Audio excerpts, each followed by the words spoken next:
Na-curious ako sa lasa nito. Ampalaya chips. Kaya ayan, nabudol ako. Tikman natin.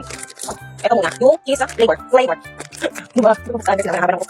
Ayan, tada! Tikman natin. Curious ako sa lasa niya. Ayan. Diba? Ano talaga siya? Ang tawag dito? Ampalaya. Sarap. Sarap. Hindi siya nakait. Sarap siguro medyo may pait, no? May pait siya. Diba? Hindi. Sa cheese lang. Ito next, Ampalaya chips, spicy cheese. Dapat pala bumila ako sa sardine. Ang cute niya, oh. Kasi, konting ampalaya talaga siya. Ampalaya kasi nga naman talaga. Ayan. Yan, ampalaya, di ba?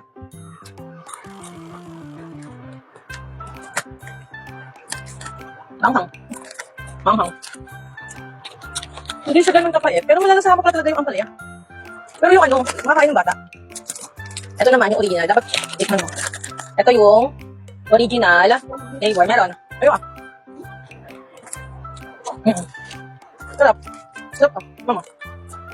O di ka mahilig sa mga flavor. Ito. Original. Sarap. Sama. Sarap yung siya niya. Sarap na ito. Ito nagustuhan ko. Original. Hindi ka sa mahilig sa mga ano. May powder. Sarap. Sarap. Sarap. Ano? Nabayat? Pero sarap.